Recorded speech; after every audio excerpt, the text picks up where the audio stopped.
Good evening, everybody. And what is going on? This is the Club of the Man H93 coming at you for my late live review of WWE Super Show-Down 2018. I did just finish watching Super Show-Down probably about a half an hour ago or so, I'd say. Took some time to gather my thoughts about the show. A show that for weeks, I was talking myself out of it. I'm like, don't bother. Don't waste your time on it. It's not going to be worth it.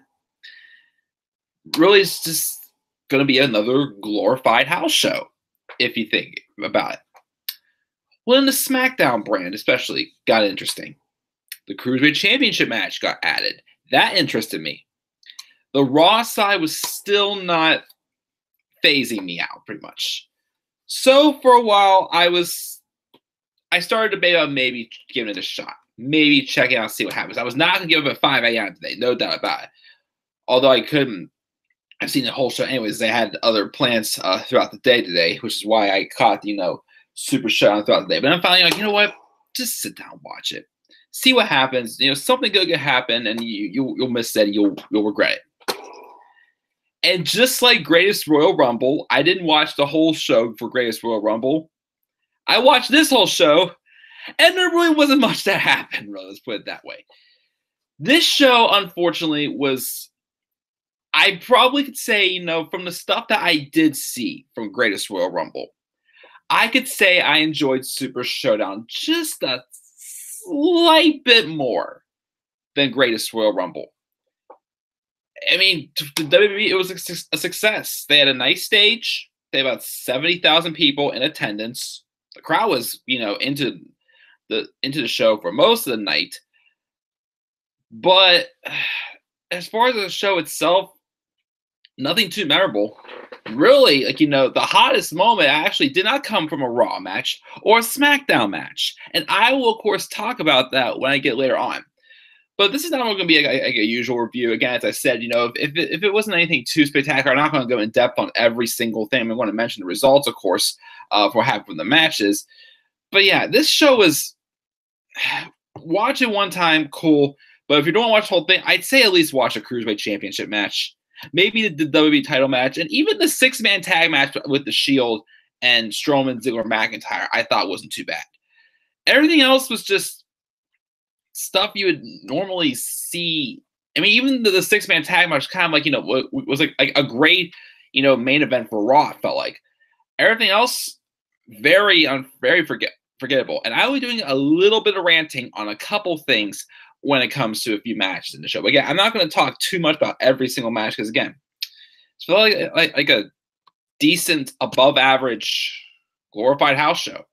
Again, I did not watch all of Greatest Royal Rumble, the whole pay-per-view that it is, but I can safely say that from what I saw there, from what I see here, I felt I enjoyed this one just a smidge more, I felt, than Greatest Royal Rumble. And WWE, you're trying to tempt me to watch Crown Jewel. No. Maybe I'll check it, out one of the matches, the second match that was announced tonight for Crown Jewel. The other one I still have no interest in seeing. That's that triple threat match between Roman Reigns, Braun Strowman, and Brock Lesnar. But we have another match that's added Crown Jewel added tonight.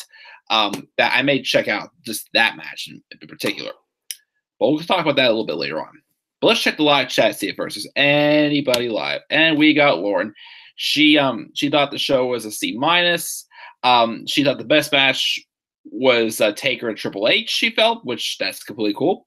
And she's also really glad that the Iconics won. We'll talk about the Iconics, the Iconics, or Iconic, or Iconic, or Iconic, however heck they did it today for their, pose. And by the way, gotta give a shout out to Peyton Royce. You look just fine tonight, as I want to say. But yeah, let's just get right into this again. There really isn't let's just get right into it. Also, like Lauren said, like you said, I didn't watch all Super Show. I only watched the women's matches: Lashley and Cena, and Elias and Owens, Bryan Miz, Shield versus Bronze Monsters, and AJ versus Joe. Shield versus Bronze Monsters. I like Bronze Monsters better than the War Dogs. Or like they're really calling them. But yeah, we'll get into it. But let's just breeze through this again. I'm not going to talk too much in this review. I'll probably do just a couple matches, check the live chat, see what Lauren and Bell has to say when it joined. But we started off with the SmackDown Tag Title match between the New Day and Sheamus and Cesaro. Not bad, decent opener, I thought, but it to me it just felt like it's a match you'd see on Raw or SmackDown. Like, you know, I've seen better from these two. The match they had for the #1 contenders ship for the tag titles for SummerSlam, I thought was better than this match. This match, again, it was, you know, it was good. It was, you know, a match like, okay, not bad, good work, but it was just like, I'm gonna remember this in 5 minutes, pretty much. One of those matches. New Day retain. I was wrong on there. I thought the Bar would win there. So actually, let me go through this real quick again and see how I was tonight. See, 0 for 1. Kind of say I was 1 for 2. I was right kind of in some ways for second match. So 1 for 2, 1 for 3, 2 for 4, 2 for 5, 3 for 6, 4 for 7, 5 for 8, 6 for 9. Actually, I was 7 for 10. I was technically 7 for 10 when it came to Super Showdown. But because I did predict I said first one I got wrong because I predicted the Bar to win. But fortunately the New Day won. So was this for SmackDown tag titles? Not sure. We'll see what happens there. Second match, I have a little bit of ranting to do on it. Charlotte and Becky Lynch for the SmackDown Live Women's Championship. Now, here's the thing. Up until the ending, this match wasn't too bad. I still, you know, take away from the ending, I'd still kind of give the edge to their Hell in a Cell match, I'd say, as their best match so far for this feud, at least, I'd say. I can't go back and remember all the matches they had before this feud to say which one of their matches have been the best, but their Hell in a Cell match was good. Also, the fact that Becky won clean. So here's what I predicted in my Super Showdown predictions, and I kind of got this right, but at the same time, I kind of didn't. You know, I still kind of counted as one as being right for me. I said I didn't think this match was going to end in a clean finish. The best way they could have gone with this, I predicted Becky and Charlotte just brawling outside of the ring, leading to a double countout. Just to, you know, kind of tease and start playing the seeds for a last woman standing match at Evolution, which should be the main event, but it probably won't be because it will be Ronda Rousey versus Nikki Bella. We'll talk about that later on also. But unfortunately, we went down an even bad path. So Becky Lynch, I mean, here's the thing. There's one point in the match where it looked like that Charlotte, you know, kind of, you know, aggravated Becky's knee. I remember, like, she had her leg resting on the rope, and then Charlotte just like stomped on it. So it looked like kind of could have, you know, hurt, like, you know, the calf or the quad, whichever muscle was there. And it looked like Becky could have aggravated Becky's leg. And Becky Lynch, who before these weeks, I'm like, okay, as long as they keep her, you know, being just an aggressive, you know, more so anti-hero, not bashing the crowd, which she only did that one time. They took that away, and not being a coward. I'd be okay with you know, the role she's playing right now. But towards the end of the match, Becky Lynch goes for the title. She takes the title and tries to run away. How many people have we seen doing that? How many heels have we seen do that? They try to take the title and run away. That is not fitting for Becky Lynch's character, being the aggressive person who wants to prove that she is better than Charlotte, that she owns Charlotte. Instead, she tries to take the cowardly way out. Charlotte beats down on her, gets her back into the ring, puts her in the figure 8, and then Becky just smacks Charlotte with the title, and that's how the match ends. Then they brawl outside the ring. And when I saw that, I'm like, you could have just done that. Why did you have to go out of your way and make Becky Lynch, where you know the fact that we're not going to boo Becky. We're not. Charlotte even said herself in a podcast with Lynn Garcia recently, with her success compared to Becky's, with what's the situation going on here, people are not going to boo Becky. But of course, she said that other like corporate line, the fact that, as long as we're getting reactions, that's all we care about. Like, we'll just be us and get reactions. Well, if you're just being you, the same thing goes for Roman Reigns. If you're just trying to be you, then why is the WWE pushing us to root for one person and not the other? Obviously, you tried. It did not work. We wanted to see Becky Lynch get into success for how long? People were getting sick and tired of Charlotte Flair. Like, again, with the talent she is. That's why when I did my top 10 women's champions video, I just gave credit to her Divas and Raw women's title runs. Her SmackDown title runs, it's been there because they needed someone more qualified to sit there as a champion. Okay. But how does Becky Lynch, who has been working her ass off for 2 years trying to get that title back, she gets her opportunity, and then Charlotte Flair goes away for 6 weeks to get a boob fixed, and she comes back and she's able to get a title opportunity. Correct me if I'm wrong, right before she left, didn't she lose her last title feud to Carmella? And she's automatically allowed to get right back into the title picture, get an opportunity for it?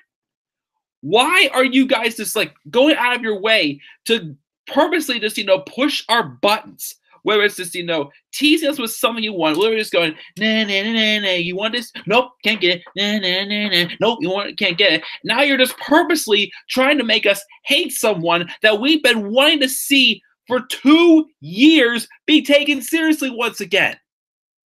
And you go out of your way now to make her look like a coward.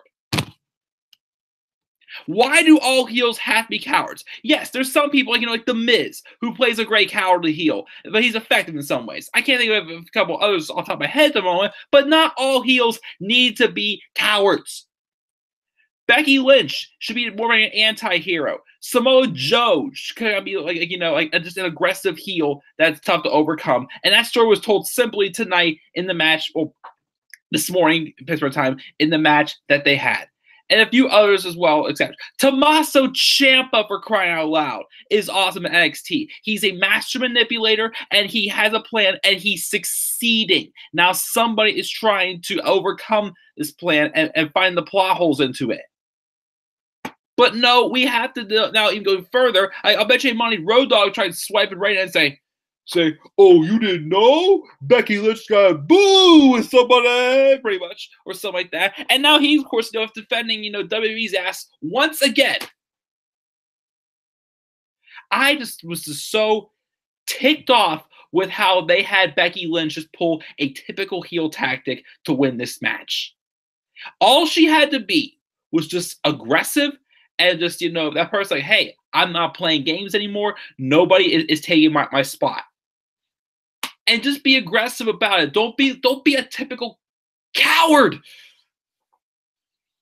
It just pissed me off. And now what pisses me off even more is we're having a rematch on Tuesday for the SmackDown Live Women's Championship.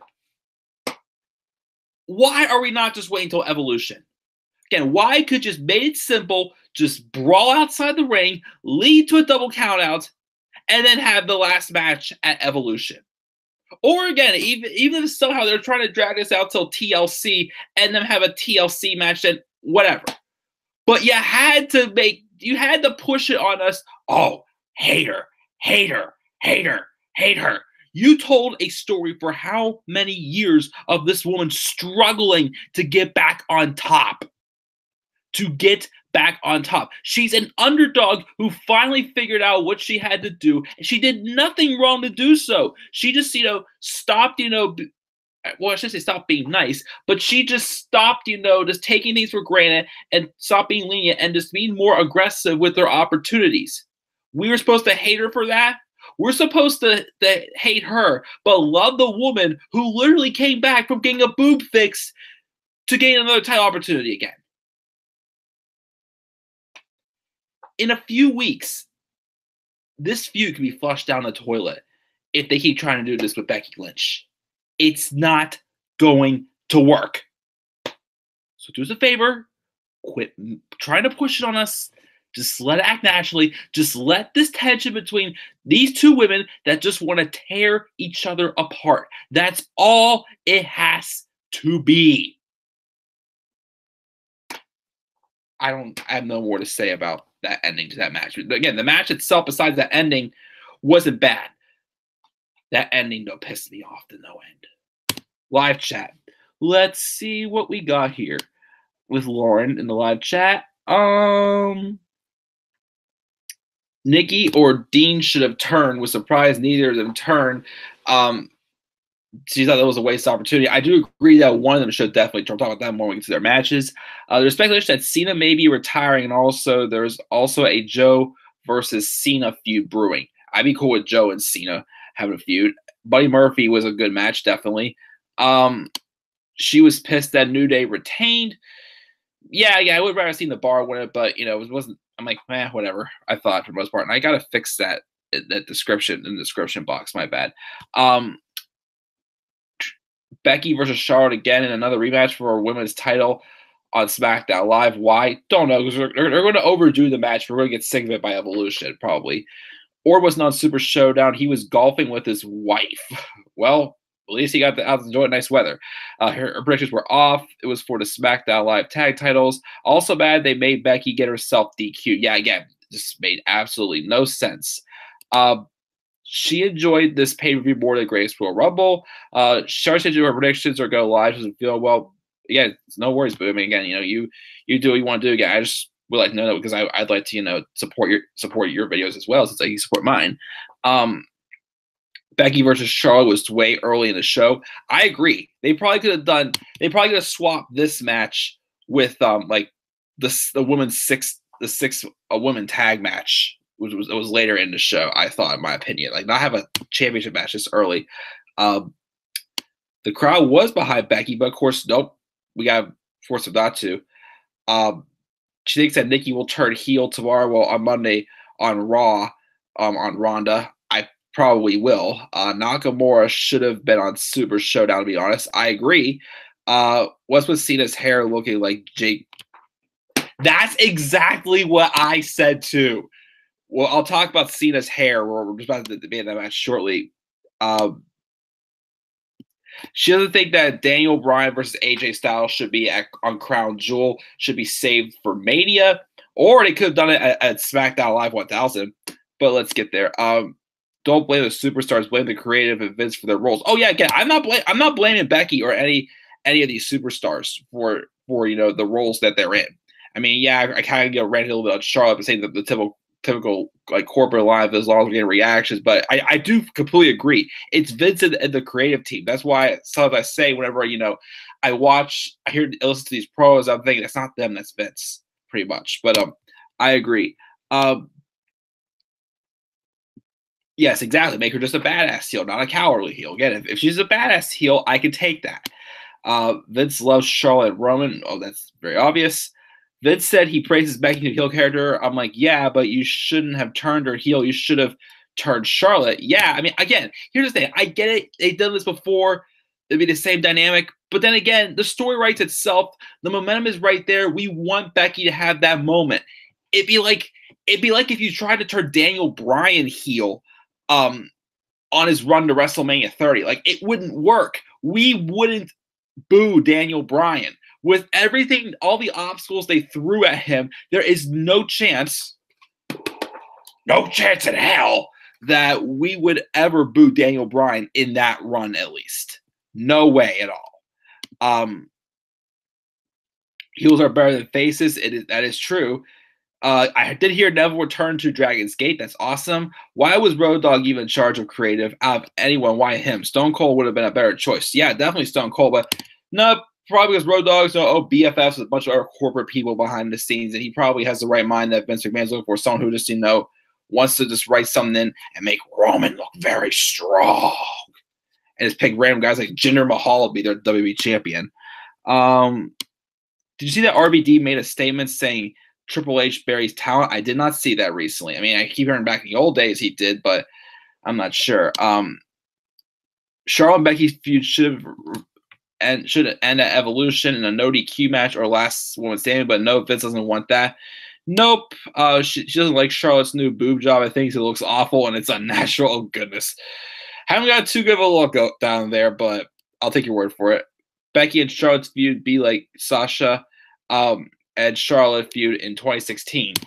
I wish I'd be cool with that, except don't have, just one person not being able to retain their championship, though, the only thing is. But good stuff as always, Lauren. Again, you're awesome. Thanks for joining me live in the live chat.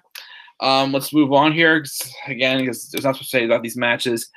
John Cena, Bobby Lashley versus Kevin Owens and Elias. Before the match, Owens and Elias do Elias' thing in the ring.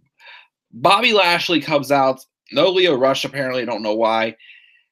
Commentary says he's done playing games and being Mr. Nice Guy. Then, of course, why is he coming out smiling like he always does?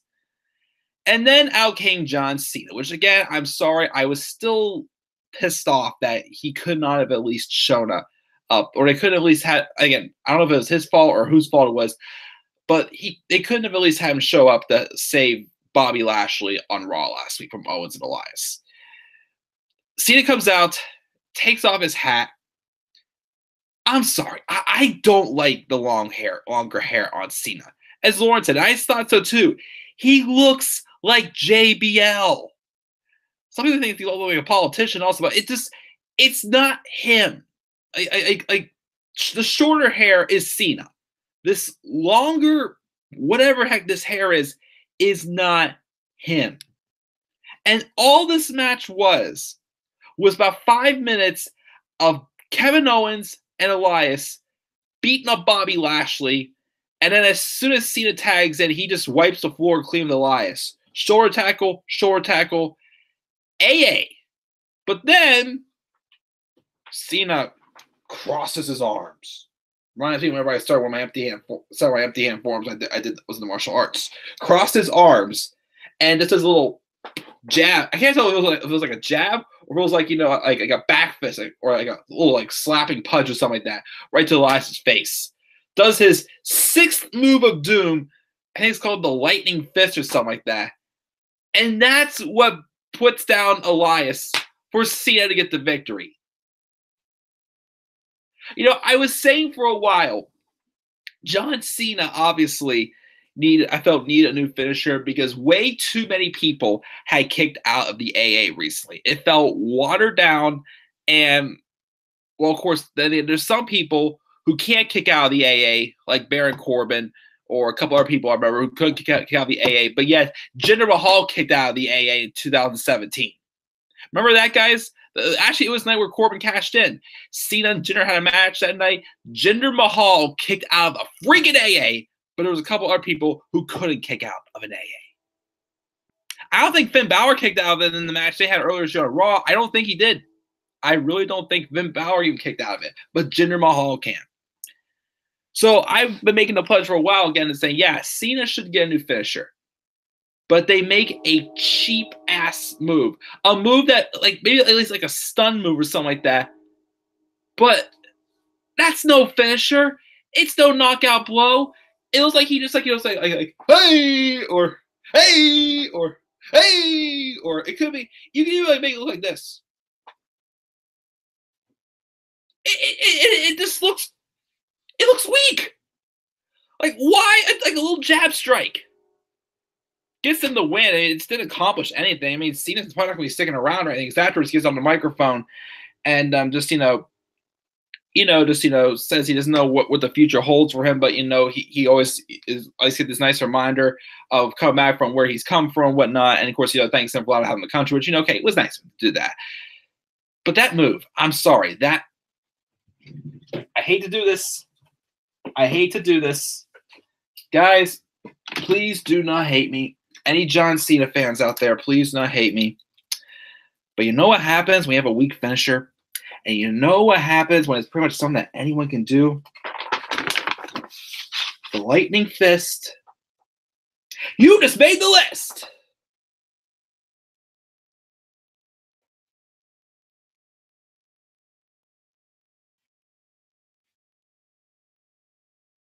And I'm sorry, but I'm going to add John Cena's long hair because it's like JBL. You just made the list.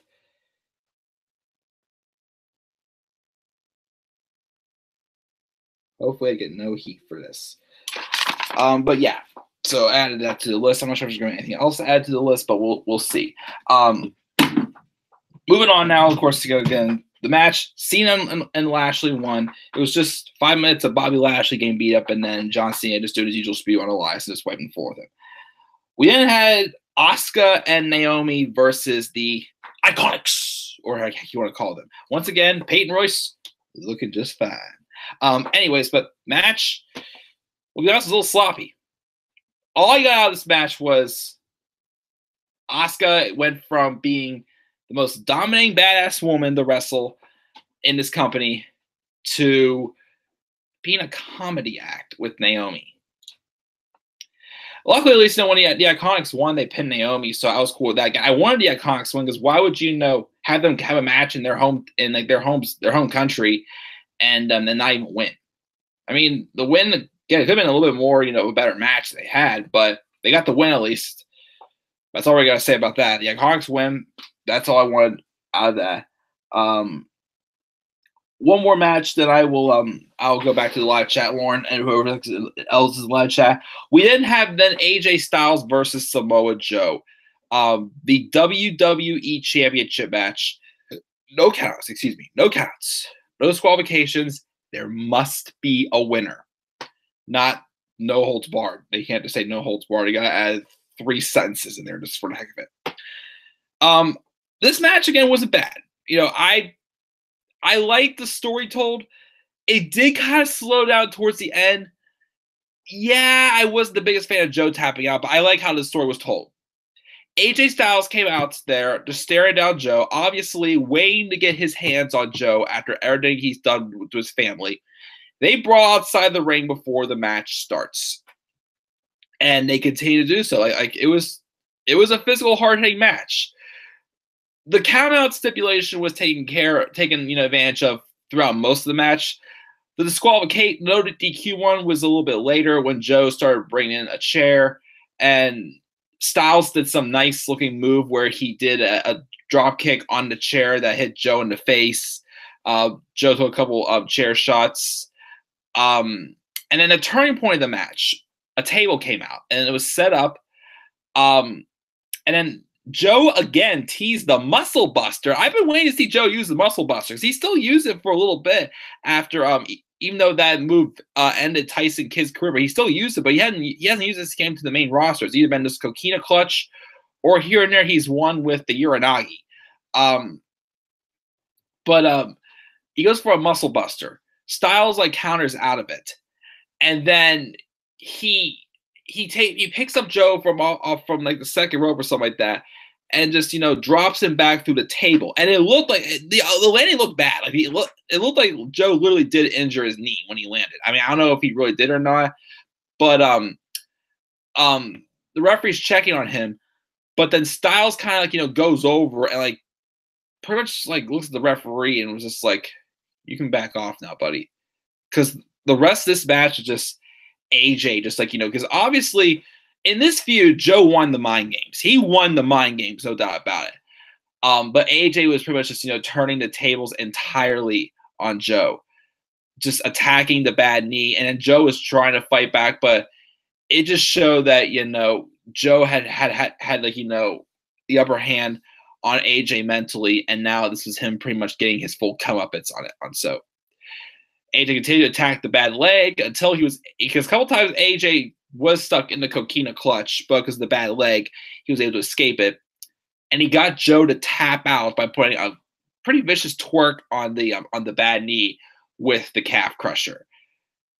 Yeah, again, I mean, AJ retained. I can't say I'm upset. I'm not going to be upset if they're trying to keep AJ champion to outdo CM Punk's record. If that's the case, fine. Again, AJ, I can tolerate being champion for a long term. It's just I feel bad for Joe.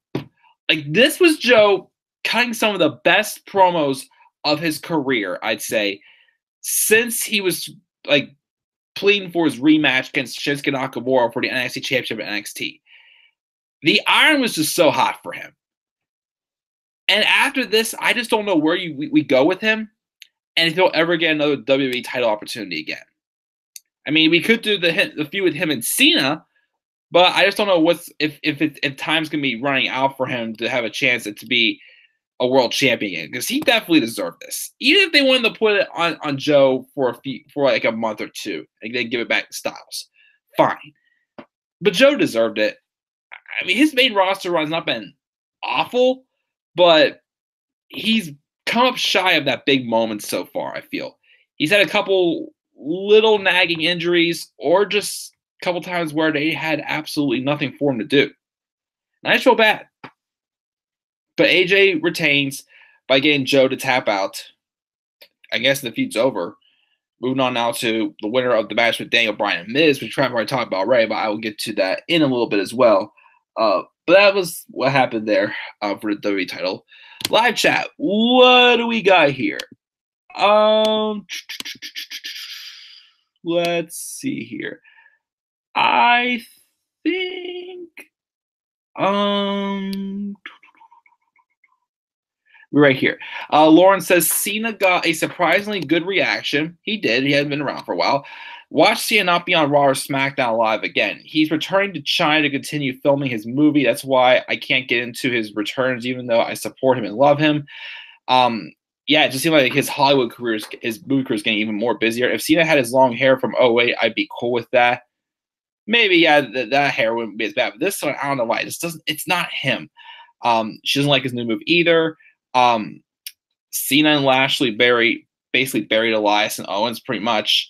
And she doesn't think that Cena actually cares about wrestling anymore. He has more movies now. He's more in movies now. I hate to say it, but he contradicted himself when he said that about The Rock, which, again, no offense, makes him a little bit of a hypocrite. We won't see him again until Rumble weekend, she thinks, and she agrees season finisher shouldn't even exist. I'm not mad. Just made the list, and season finisher should have been like a submission move. I mean, he still has the STF, which is, basic, but it's still, it's still an effective finisher. But he could have had something else a little bit different.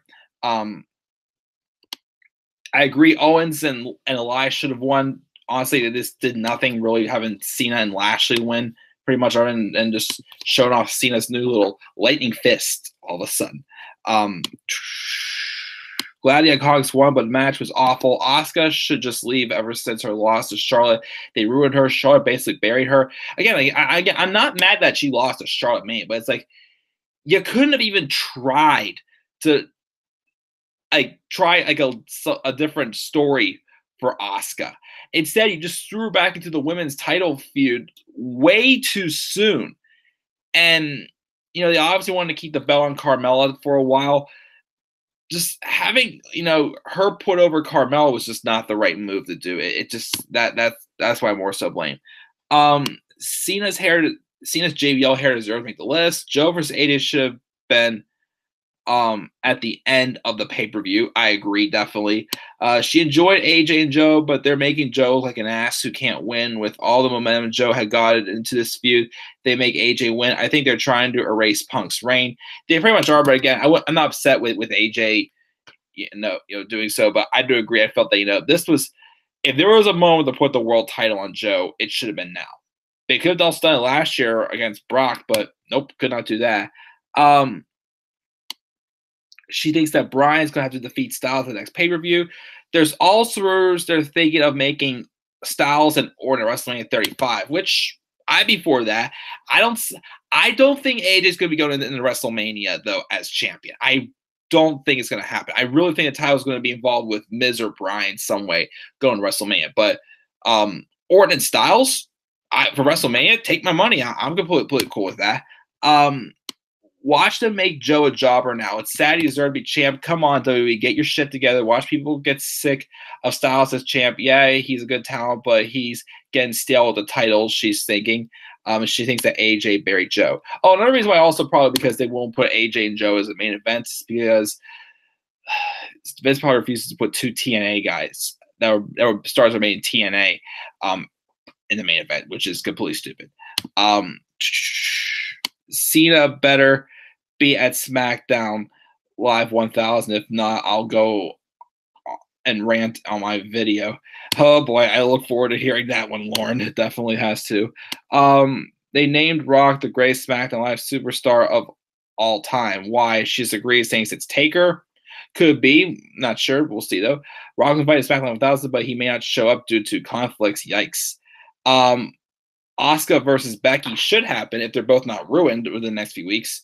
What's up, Robbie? Nice of you to join us, man. Did you get to watch Super Show-Down at all? Let's if you still have your thoughts about it. Robbie says fantasy booking time. Have Orton defeat AJ for the title at Survivor Series or Rumble. Then have Jeff Hardy return at Rumble and win and challenge Orton for the title at WrestleMania 35. That honestly would not be a bad idea, because it continues storytelling, and it's simple and effective storytelling. And obviously, wouldn't Jeff Hardy want to kind of get his revenge on Randy Orton eventually if that was the case? So once again, Robbie, you're a genius, Robbie, and that's why we like you. But thank you for joining us live, Robbie. So you and Lauren continue stuff in the live chat. But I want to keep moving on with this review. What was after this? Gosh. Next, it was the 6-woman tag match. Ronda Rousey and the legendary Bella Twins, you can look, but you can't touch, facing off against the Riot Squad. Here's all I remember about this match. 1, Liv Morgan got quite a pop when she came into the match and did that vicious kick to Brie Bella's head. She got quite a pop there. 2, Brie did not botch. 3, they did kind of start teasing some tension between Ronda and the Bellas. Because at the beginning of the match, Ronda and Nikki were discussing for at least a good minute or so who should start the match. And if you notice, anytime Nikki or Brie went for a tag, they tagged each other and not Ronda. Obviously, making it obvious something's going to happen between them. And then finally, whenever Brie was pulled out of the way, he had a tag in Ronda, and Ronda went in there, just wiped the floor clean with the Riot Squad, and got both Sarah and Liv to tap out to like a double armbar, which looked cool, but that was it. Afterwards, I expected the Bellas to attack Ronda. It didn't happen. So we're probably either, and they announced that Ronda Rousey's gonna have a match at Evolution, but they don't know against who yet. It's gonna be Nikki. It'd be so much better if it's someone else, but it's going to be Nikki. I don't know why they're still going to do this match. Of course, also, it's just me. Does anybody else hate it when Brie Bella does the loser sign? I don't know why. Like, a lot of people do it. Just when Brie does it, it drives me crazy. I don't know why. But yeah, nobody got hurt this time, although Liv Morgan gave quite a kick to Brie Bella when she got into the match. But Ronda and the Bellas win. I have nothing else to say about this match. That was that. Now, next, though, was my match of the night. No doubt about it. My opinion. My match of the night. So, this was a show still, no doubt about it. And I am so glad the Cruiserweight division got this opportunity. Cedric Alexander and Buddy Murphy. Now, of course, we're in Buddy Murphy's hometown of Melbourne, Australia. And even though he's supposed to be a heel, take notes, WWE, to help you with your better booking with Becky Lynch. Take notes. Even though he is the heel in this match, they didn't play any music, but they honored the fact that Buddy Murphy is in his hometown. And he came out there wearing, part of the Australian flag, wherever it is. He got a huge pop. And he was fired up with the crowd. I'm like, this is deserving because it's his hometown. He's definitely one of the uprising stars. Again, as of now, my most improved wrestler of the year. And they didn't like try to force the crowd to boo him. Also, another note about the time they tried doing that was when they tried to get Brock Lesnar booed in his hometown before his match against Goldberg at Survivor Series 2016. Remember that segment, guys? That was pretty darn bad. But no, they let it happen naturally. And Cedric and Buddy went in there and just tore the house down. The only little nitpick I got to say about this, I wish they gave him about 5 more minutes. Because this match was great from the beginning, but I bet you any money they gave them 5 more minutes, this could have been a classic. Buddy Murphy got some sick height on a couple of his, flips over the top rope. So did Cedric Alexander. It was a fun, fast-paced match. Just quick reactions. That one Sonoko Gucci driver, how they call it, that Cedric hit on Buddy Murphy was great. It came out of the blue. That big, like, Spanish flip or whatever they call that Buddy Murphy does in the air. It's just freaking awesome. It was just fast paced, hard hitting, physical, and the look on Cedric Alexander's face and the crowd just popped also when Buddy Murphy kicked out of the lumbar check. And then it led to Buddy Murphy eventually hitting Murphy's Law on Alexander, and he is your new Cruiserweight champion. Hats off to both of these guys. Cedric Alexander, again, despite, him winning the championship at WrestleMania was kind of too predictable, but still, hats off. He deserved that run. He was a great champion. He was definitely one of the better champions on the main roster this year, I got to say, by far. But Buddy Murphy also, again, he went from just being someone in NXT, a tag team that I wasn't too crazy about when I first started watching. I mean, yeah, I had Alexa Bliss, but him and Blake, I was just like, they're all right, but they're nothing too spectacular to me.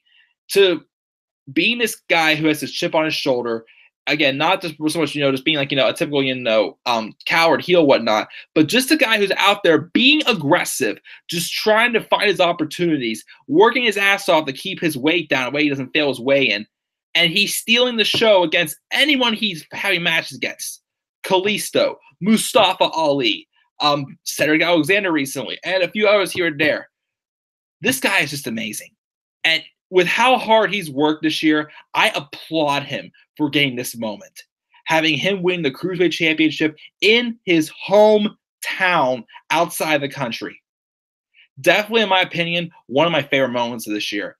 The reaction for him was awesome. The crowd was just popped for him. Of course, Cedric has some fans also, but this was Buddy's moment. And I'm really glad he got to have this moment.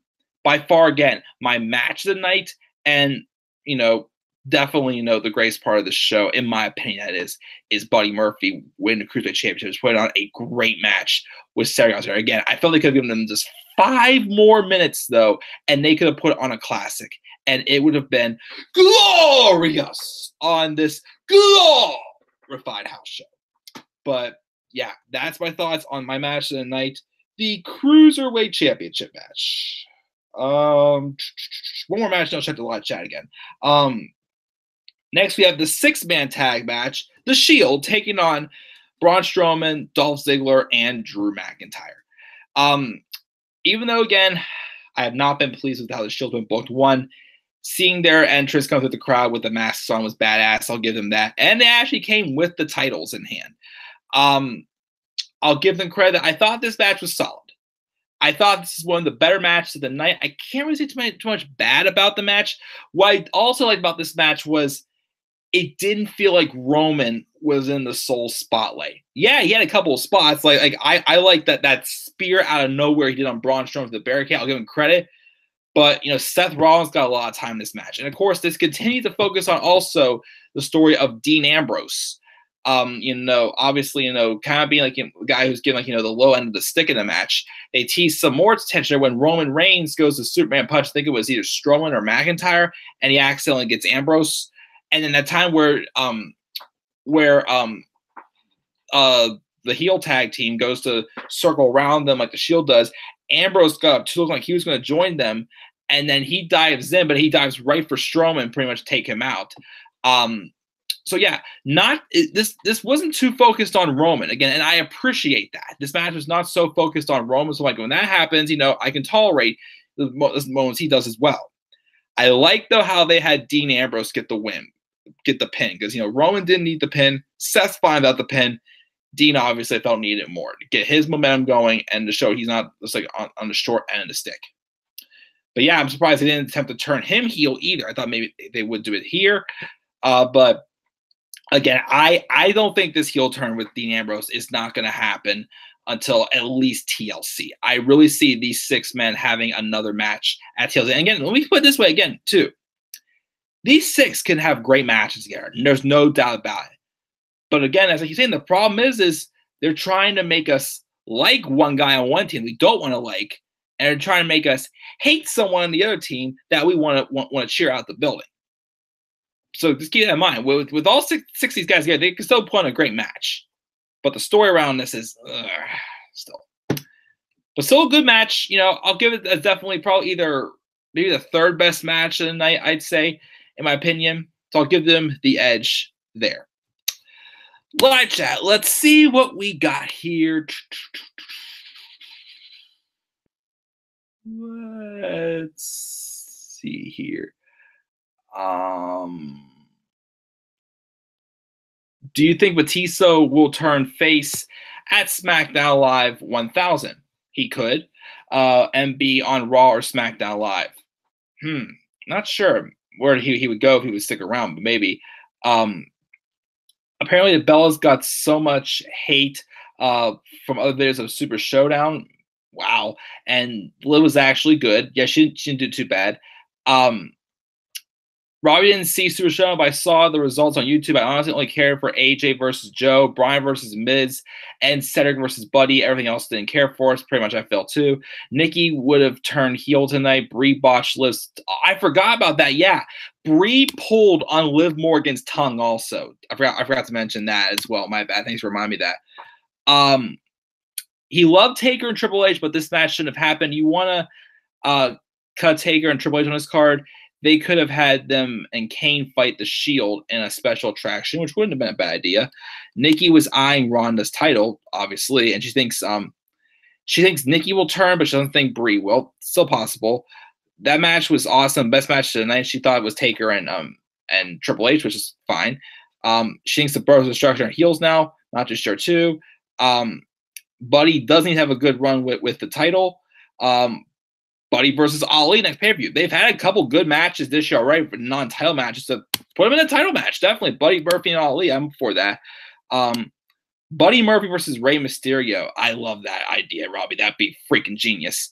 Buddy is engaged to Alexa. Did you know that? Yes, I did. That's why, Braun Strowman better watch his back. He was hitting on her in the last mixed match challenge. And also Mike Rowan apparently was hitting him on her, behind the scenes videos. Glad Cedric lost. She doesn't really like Cedric. That's all right. Just hope we don't ruin Cedric or Buddy on the main roster. Here's the thing also. I'm hoping this is going to lead to Cedric getting more opportunities besides Cruiserweight division. Heck, put him on SmackDown Live and have him and Nakamura fight over the U.S. title. That's what I'd say do with Cedric next. Did your buddy had lost lots of weight? Definitely, yeah. Hats off. Definitely. He worked hard. Mysterio's making his return at SmackDown Live 1000. Tori Michelle, and Vicky are also turning at SmackDown Live 1000. Nice. They're still teasing that heel turn. Yep. But again, they can't just rubbing our faces at. They're teasing it. And then they finally do it. People may not care as much. Roman hitting Dean was awesome. That was when Dean should have snapped. Should have. She didn't really like the Shield match. That's completely fine. She thought Roman should defend the title instead, which I feel is correct as well. But he's not going to be defending it now till Crown Jewel, apparently, according to stupid Corbin. I was so pissed when that happened, when he said that last week. Robbie said that TLC is coming to San Jose, near his hometown, in December, and they already are promoting Shield versus Strowman, Ziggler, and McIntyre, which I'm guessing is probably a TLC match. That's what I'm guessing also. Just don't turn Dean heel. It won't be exciting, but he needs it. Exactly. Twisted Bliss Blueberry. I can take some. Yummy. Cedric Alexander versus Randy Orton at SmackDown Live. Great way to transition Cedric into a main event player, similar to Game On or Game Over fantasy booking. I mean, that would work. I mean, I know Orton's doing stuff with Ty Dillinger right now, but if they want to do Orton and Cedric, be my guest. Go right for it. And Lauren's requested me do Vince's Crown Jewel voice. And Crown Jewel. No, sorry. Crown Jewel. I mean, I know there will be no women wrestling in Saudi Arabia, but you know what? It's a money stealer. We're gonna get more money out of this. Money. Let's get the last two matches. Let me answer this text really fast, though.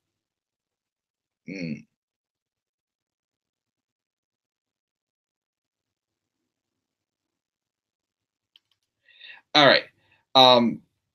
Sorry, that should answer that text real quick. Then we have this next match. Daniel Bryan versus The Miz for the number one contendership for the WWE Championship. The Miz came out first, then Daniel Bryan, or can't remember. No, Miz came out first. He starts talking, and then Daniel Bryan just cuts him off, comes out, makes his entrance, and then as soon as the bell rings, like Bryan didn't even get his shirt off yet, and Miz starts just brawling with him, attacking the ribs. Bryan gets a little bit of offense on him, and then out of the blue, even though Miz attempted the running knee, it felt like this match was just starting to get started, and then Bryan just rolled up Miz to get the win. Okay, I mean, I don't know if they did this just to kind of say, hey, we're giving Bryan this title opportunity now, but this isn't the last we've seen of him and The Miz, which I think eventually, I mean, we're getting crown jewel. I mean, I was hoping, again, whoever won this match would get their championship match at SmackDown Live 1000. I was hoping that would have been the case. But that's my phone going off. I'll answer that shortly. But I was just like weirded out by that. But we're not getting it SmackDown Live 1000. We're getting it at Crown Jewel, which again I was surprised this match was. I think I looked up. It was only about 2.5 minutes. But again, to me it was like Daniel Bryan gets a quick win. Miz though is still going to be going after Daniel Bryan. I mean, if this feud is far from over. As I said, this feud needs to go till WrestleMania 35. So I see eventually a triple threat for the championship, I'd say, with Miz, Bryan, and Styles. Heck, even if you want to do a fatal four-way sometime down the line with Styles, Joe, Bryan, and Miz.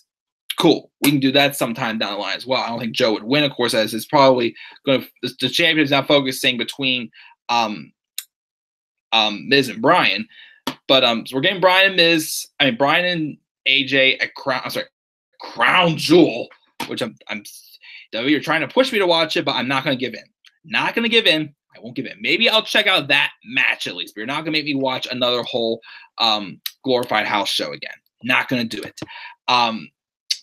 But so yeah, I don't know what's going to happen with this. I'm pretty sure Miz is going to get involved at some point though. Bryan wins that, and then we get our main events: Triple H versus The Undertaker, with Kane in Undertaker's corner and bald Shawn Michaels and Triple H's. Kane and Undertaker's bald Shawn Michaels in Triple H's corner. What do I have to say about this match? The match, well, first off, I was appreciating the fact they did add a no disqualification stipulation. So I'm like, okay, like that kind of fits, the history between the two. The match was not a complete flop. It was better than I expected it to be. But this match just showed that, no offense, Undertaker can't be in 25-minute matches anymore. Like 10-minute matches tops, I feel. But I just don't think he has the durability to, make it through a long match like he did tonight. He didn't look like as in good shape as he was, I'd say, back around, WrestleMania season when he came in with Cena. And even like the match with Rusev, even though I wasn't a fan of it, he didn't look too bad in that match either at Greatest Royal Rumble. These two tried, though, to make this great. But to me, I felt it was just, in my opinion, average to decent. Yeah, it was physical. Yeah, we had, Shawn Michaels and Kane getting involved pretty good. I felt Shawn Michaels for not wrestling in like 9 years or whatnot, probably looking the best out of all of them. Also remember too, Shawn Michaels kicked Kane in the nuts. So congratulations, Shawn. You got to kick a mayor in the nuts, if you want to say that. There was a table spot in there. Also, the sledgehammer was there. They went out to the crowd also that brought out there a little bit before Undertaker brought Triple H back. I don't know. Again, it wasn't a complete flop, no, but it was too long. I really felt this again. I just really don't think Undertaker is worthy of being in like 25-minute matches anymore, in just my opinion. The match ends. Well, the match ends after Kane gets taken out by, I think, whenever HBK kicked Kane in the place where the sun does not shine. And then they went there and they kind of did like a little bit of like a repeat of, the finish of one of the near falls from WrestleMania 28. Well, they did I think they did. I think Taker took like a sledgehammer strike to the head, while he had Triple H in the getting ready for a tombstone.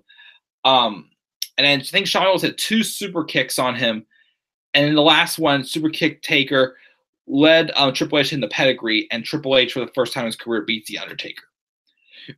So that happens. Taker's all beat up in the corner. Shawn Michaels gets to him and Triple H, hug it out and are celebrating. They go show a sign of respect in the end. They lift up Taker, and they're standing there celebrating. And then Taker's stops as he's pulling back, and Triple H looks over "What are you doing?" And then Taker kind of looks over at Kane, kind of nods at him. Taker picks up Triple H, tombstones him, and then they 2-on-1 team on Shawn Michaels and puts him through a table, and they walk out. And as Lauren says also too, I don't know if this is a heel's turn or not. At this point, with these 4, there really is no true dynamic anymore. I feel at this point that needs to happen. They're just going to feud with each other. I mean, obviously this is setting up for the tag match at Crown Jewel is remember to have. I mean, at least they haven't come out on WWE.com saying, "Oh, Shawn Michaels is coming out of retirement," way before they've even made us have to try digest that fact that it could be happening at least. So I'm not sure what to think. I mean, I listened to part of Deluxe Man's review, and he mentioned something about that. What if the story is pretty much Taker's just refusing to let things end on terms that he's not happy with. What if this is Undertaker, or one trying to push Shawn Michaels, or let's put it this way, I mean, I'll twist it a little bit. What if this is Undertaker just trying to find that perfect moment for him to walk with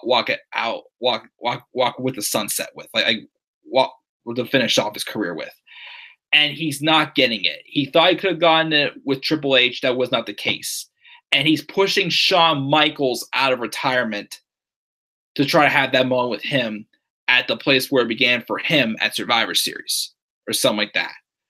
Because I just really couldn't get behind the bill for Taker and Triple H. It felt more like personal between Taker and Shawn Michaels, as I keep saying, or bald Shawn Michaels, you want to call him that. And by the way, also, how many times did it take Shawn Michaels get knocked down tonight before that hat fell off his head? I swear he fell over how many times, and not till towards the end of the match did his hat finally fall off. So I'm not sure that's what's they're going with. Again, I don't know if you can consider the Brothers Destruction full on heels, or if it's just making a statement again. At this point in their careers, it's there really is no face or heel dynamic. They're just themselves about to exit the door. But again, the match with Taker and Triple H again wasn't a complete flop. But again, I don't know. I just felt that Taker didn't look as good in shape. Triple H also looks in decent shape. You can tell he's starting to slow down a little bit.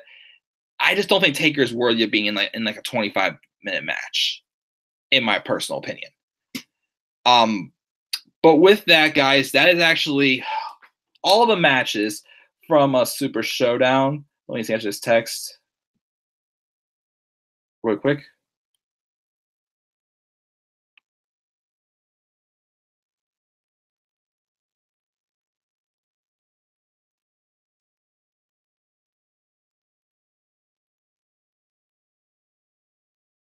All right. Let me pull up Twitter, because I did post my poll right before I started watching Super Showdown. Let me check the poll real quick and see what grade people are giving Super Showdown, and I'll look at the live chat one more time, and then I'll be checking out because I'm pretty tired. I wouldn't mind trying to get a few more of those Sheps 3000 before I go to bed, but we will see. Let's see what we got here. Scrolling all the way down. That is so much earlier.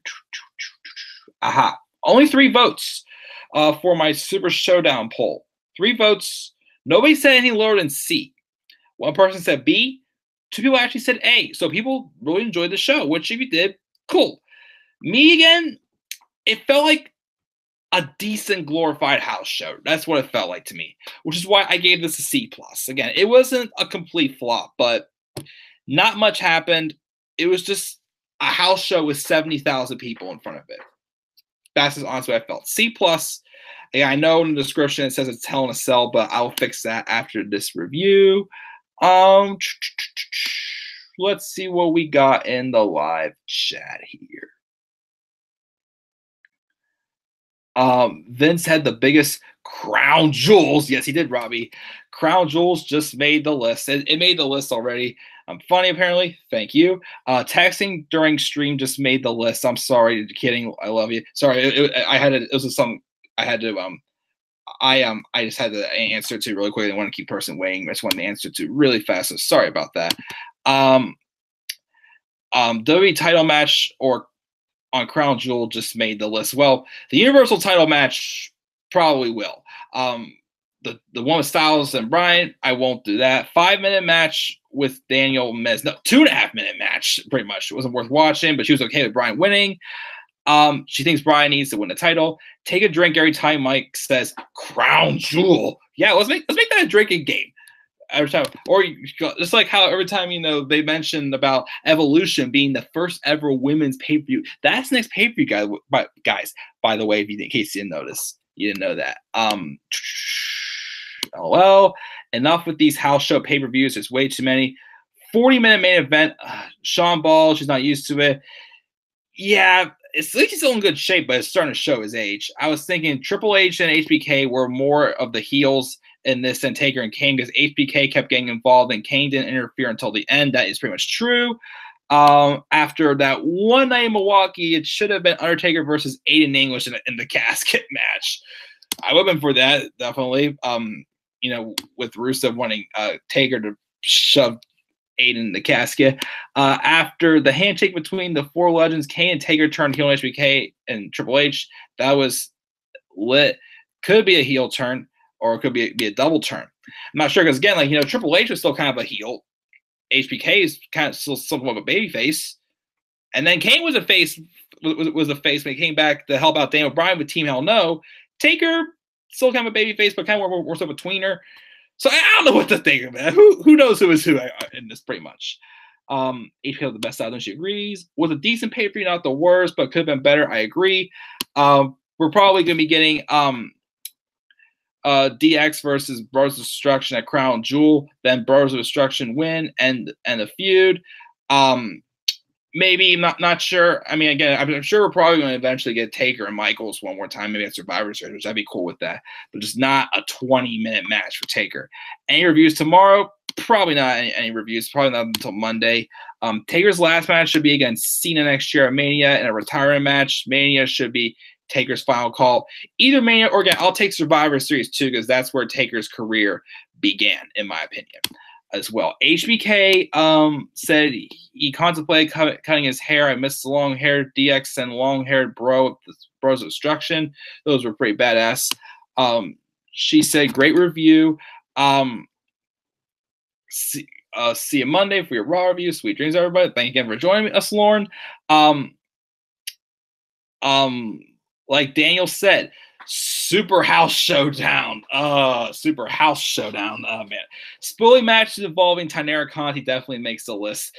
Robbie, again, I am sorry, but I could not. I didn't want to. I did not. I apologize. I did not know you were not watching yet. But two, I had to just share that face that Taynara Conti made in one of the episodes of the Mae Young Classic. It could have been a good face, could have been a bad face. We'll put it that way to make me feel better. Yes, thank you to Lauren and Robbie for joining me for this live review of WWE Super Showdown 2018. Again, C+, a decent glorified house show. That's why I consider it. But once again, guys, since Robbie in the live chat pitched some good fantasy booking ideas, as always, please check out his channel and all of his fantasy booking ideas. Whenever he gets time, he'll definitely be pitching some more ideas for fantasy booking, and he's destined to write for WWE as always, kicking Road Dogg and Vince McMahon out of those chairs. Him and Triple H are going to sit down and write the gold, and it will be glorious. So if you like what you see on Robbie's channel, please get hashtag please sign Robbie trending on Twitter as always. But guys, again, C+ for Super Showdown. Thank you guys again for joining me for this review. What were your thoughts as well on Super Showdown? Leave thoughts down in the comment section below. Be sure to always click my like and subscribe to my channel. Follow me on Twitter at DemandAirborne93. Again, I may try to upload a couple more levels of Shabs 3000 over the next couple days, but I'm definitely going to do a Raw review Monday night, so we'll see how that one goes. So again, Robbie and Lauren, thank you guys for joining me live. I'm checking out. I'll see you guys all later. Have a great night, guys. And peace, everybody.